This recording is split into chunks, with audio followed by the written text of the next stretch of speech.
खबर उत्तर प्रदेश झांसी से। झांसी के महारानी लक्ष्मीबाई मेडिकल कॉलेज के नवजात शिशु गहन चिकित्सा कक्ष एसएनसीयू में शुक्रवार देर रात भीषण आग लगने से 10 नवजात शिशुओं की मौत हो गई। इस हादसे में कई नवजात लापता हो गए। नवजात शिशु गहन चिकित्सा कक्ष एसएनसीयू से आग की लपटें बाहर आती देख परिजन चीखते वार्ड की ओर दौड़ पड़े। कई परिजन लपटों की परवाह किए बगैर अंदर जा घुसे। फायर कर्मियों ने उनको बाहर किया। अफरी तफरी के बीच दमकल कर्मी वार्ड के भीतर पहुंच सके। उसके बाद वार्ड से भर्ती नवजात बाहर निकाले जाने लगे। नवजातों को बाहर निकालते ही कई परिजन बदहवास हाल में उनको उठाकर अपने साथ ले गए। एसएनसीयू वार्ड में जंग के बाद पीलिया निमोनिया से पीड़ित नवजात रखे जाते। मैं चंद घंटे की उम्र होने के नाते पहचान के लिए इनके हाथ में सिर्फ मां के नाम की स्लिप अथवा पाँव में रिबन लगी होती है, लेकिन आगजनी के बाद अफरा तफरी में अधिकांश नवजातों के हाथ की स्लिप निकल गई। इनको बाहर निकाला गया तो इनके पास कोई पहचान चिन्ह नहीं था। अधिकांश परिजनों को जो नवजात मिला उसे उठाकर ले गए।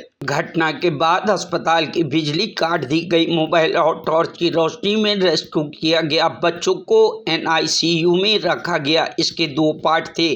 अंदर की तरफ क्रिटिकल केयर यूनिट थी। यहीं पर सबसे ज्यादा बच्चों की मौत हुई है, क्योंकि एंट्री और एग्जिट के लिए एक ही रास्ता था जिसमें धुआं भर गया। रेस्क्यू नहीं हो सका। हॉस्पिटल में फायर अलार्म सिस्टम लगे थे। सूत्रों के मुताबिक इनका मेंटेनेंस नहीं करवाया गया था, इससे अलार्म नहीं बजा, वरना ज्यादा बच्चों को बचाया जा सकता था। परिजन के आरोप है कि बच्चों को पैरामेडिकल स्टाफ ने बचाया ही नहीं, वे भाग गए। डॉक्टर और पैरामेडिकल स्टाफ इस हादसे से जले नहीं है, सभी सुरक्षित हैं। दमकल कर्मी मुंह पर रुमाल बांधकर रेस्क्यू ऑपरेशन में जुटे रहे। वार्ड में आग लगने के बावजूद सेफ्टी अलार्म नहीं बजा। माना जा रहा है कि अगर समय से सेफ्टी अलार्म बज जाता तो इतनी बड़ी घटना होने से रोकी जा सकती थी। झांसी के मुख्य चिकित्सा अधीक्षक CMS सचिन मोहर ने कहा, एनआईसीयू वार्ड में 54 बच्चे भर्ती थे। अचानक से ऑक्सीजन कंसंट्रेटर में आग लग गई। आग बुझाने की कोशिश की गई, लेकिन आग तुरंत फैल गई। वहीं डीएम अवनीश कुमार ने कहा, बाहर की तरफ जो बच्चे थे वो बचा लिए गए, अंदर की तरफ जो बच्चे थे वो काफी झुलस गए। 10 बच्चों की मौत हो गई। शॉर्ट सर्किट से आग लगने की बात सामने आ रही। जितने बच्चे घायल हैं उनकी मॉनिटरिंग की जा रही है। घटना 10:30 बजे से 11:15 बजे के बीच की है। जांच टीम बना दी गई जो इसकी रिपोर्ट देगी। वहीं मुख्यमंत्री योगी आदित्यनाथ ने झांसी मेडिकल कॉलेज के हुई दुर्घटना पर गहरा दुख जताया। शुक्रवार देर रात घटना की सूचना मिलते ही मुख्यमंत्री ने रातों रात उप मुख्यमंत्री ब्रजेश पाठक और प्रमुख सचिव स्वास्थ्य को मौके भेजा। मुख्यमंत्री पूरी रात घटना स्थल से पल पल की जानकारी लेते रहे।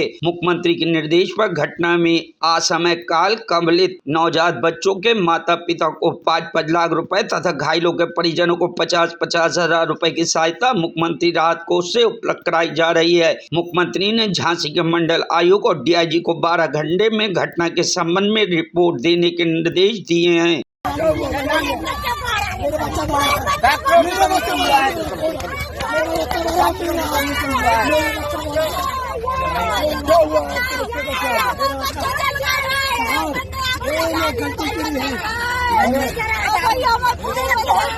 मेरा भी बच्चा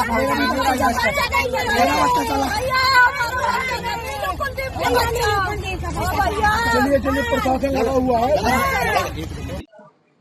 मैं डॉक्टर नरेंद्र सेंगर हूँ। मेडिकल कॉलेज झांसी में प्रधानाचार्य हूँ।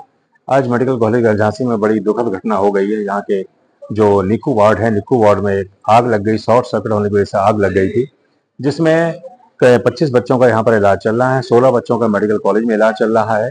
जो किसी बर्न सफोकेशन की वजह से पीड़ित नहीं है, जो अपनी बीमारी की वजह से पीड़ित है, उनका इलाज चल रहा है।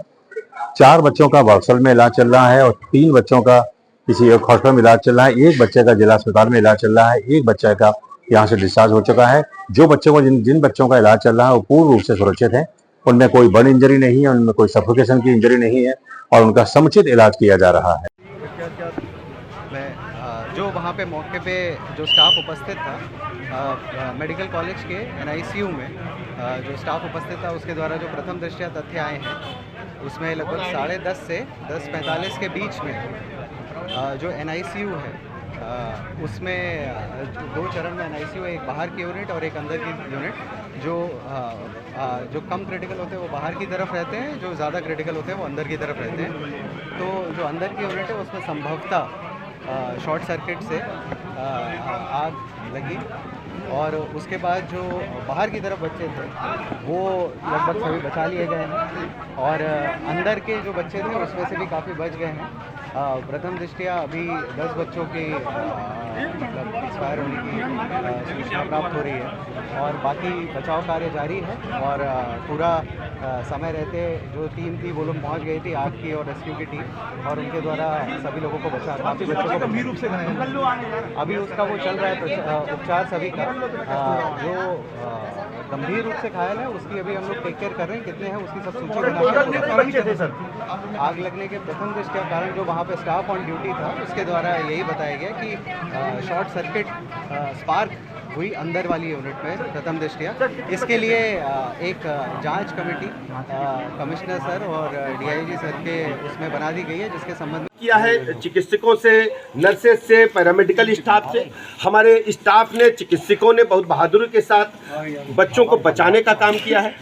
बड़ी संख्या में बच्चे रेस्क्यू किए गए हैं। जो हमारी माताएं बहनें भर्ती थी उनको भी हमने रेस्क्यू किया है, सबका अच्छा इलाज चल रहा है। हमारे सामने सबसे बड़ी पहली चुनौती है जो हमारे बच्चे घायल हैं, जो बच्चे हैं उनको हम उच्च स्तरीय इलाज दें। सभी बच्चे जिनको हमने देखा है अपनी आंखों से वो स्वस्थ हैं। मेरी जिम्मेदारी है कि बच्चों को हम क्वालिटी मेडिकल हेल्थ उनको हम प्रदान करें, और हर स्थिति से निपटने के लिए यहाँ पर हमने मेडिकल कॉलेज प्रशासन को कहा है, डिस्ट्रिक्ट एडमिनिस्ट्रेशन को कहा है। अभी किन कारणों से घटना घटी है उसकी जांच रिपोर्ट आ जाएगी तो मैं आपके समक्ष दोबारा आऊंगा। सर, क्या सर डीएम 18 बच्चों के कितने बच्चे 18 बेड के वार्ड में 50 से अधिक बच्चे क्यों भर्ती थे? 18 बेड के वार्ड में 50 से अधिक बच्चे क्यों भर्ती थे? क्या कमिश्नर और डीएम के द्वारा इसमें निरीक्षण नहीं किया गया था? अभी मैं पूरी बात बता रहा हूँ सर। ये फरवरी में इसका फायर सेफ्टी ऑडिट हुआ था। इसमें फायर विभाग के साथ पूरी तरह से हम लोगों ने इसका ऑडिट किया था। अभी जून माह में हम लोगों ने मॉक ड्रिल भी किया था, जो समय समय पर सरकार के आदेशों के तहत मॉक ड्रिल किया जाता है। लेकिन ये घटना क्यों घटी, कैसे घटी, पूरी जांच रिपोर्ट आने के बाद हम कह पाएंगे। सर, 18 बेड के वार्ड में अभी जो वर्तमान स्थिति है 50 से अधिक बच्चे क्यों थे? अभी जो वर्तमान स्थिति है ये अभी 17 जो बच्चे हैं वो हमारे हॉस्पिटल में हमारे पास हैं। 4 वात्सल में प्राइवेट में ले गए हैं, 3 मातृत्व में ले गए हैं, 1 ललितपुर ले गए हैं, 1 मौरानीपुर ले गए हैं, 6 अपनी माताओं के साथ यहीं पर हैं, और 10 बच्चे जो जिनकी दुखद मृत्यु हुई है उसमें 7 बॉडीज की जो है वो आइडेंटिफिकेशन हो गया है। 3 की शिनाख्त नहीं हो पा रही है, उनके परिजनों से संपर्क करके शिनाख्त के प्रयास किए जा रहे हैं, और 6 परिजनों से अभी संपर्क नहीं हो पा रहा है। अब मोबाइल नंबर उनके स्विच ऑफ हैं, और हम उनके घर के एड्रेस पर संपर्क करके प्रयास कर रहे हैं कि वो बच्चे कहाँ हैं, उनके बारे में हम जानकारी लें। सर, 18 बेड के वार्ड में 50 से अधिक बच्चे क्यों थे सर? पूरी आर्थिक मदद भी करेंगे, पूरी सरकार इनके साथ है। हर स्थिति में हम परिजनों के साथ खड़े हैं। जो बच्चे अनआइडेंटिफाइड हैं, अगर उनका आइडेंटिफिकेशन समय से नहीं हो पाता तो DNA जांच भी कराएंगे, उसके बाद परिजनों को अवश्य। अभी तत्काल की बात है, आप प्रातःकाल तक इंतजार करें। बच्चों के परिवार के साथ हम पूरी सरकार खड़ी है इस दुख की घड़ी में। हर स्थिति में हम बच्चों के परिवार के साथ हैं, बच्चों के साथ हैं, और घटना की निष्पक्ष जांच होगी। जो भी दोषी होगा, लापरवाही का भी दोषी होगा तो हम कड़ी कार्रवाई करेंगे। सर, वार्ड में कैपेसिटी से अधिक बच्चे क्यों थे सर? सर, वार्ड में कैपेसिटी से अधिक बच्चे क्यों थे? नीचे करो। इस पूरे मामले की रिपोर्ट कितने दिन में तलब की गई है? देखिए, 24 घंटे के अंदर प्राथमिक रिपोर्ट आएगी, और मजिस्ट्रेटी रिपोर्ट जैसे ही मिलेगी हम कड़ी कार्रवाई करेंगे। मुख्यमंत्री जी ने 12 घंटे में रिपोर्ट मांगी है, वो कौन सी रिपोर्ट है? उसके बावजूद इतने बच्चे ये प्राथमिक रिपोर्ट मांगी। अभी तो मैं स्वयं जो देखा है मैंने आपके समक्ष कहा है, 12 घंटे में प्राथमिक रिपोर्ट आई। परिवार वालों को कहना है कि हम लोगों ने बच्चों को बचाया। Bureau report, news hub Bharat.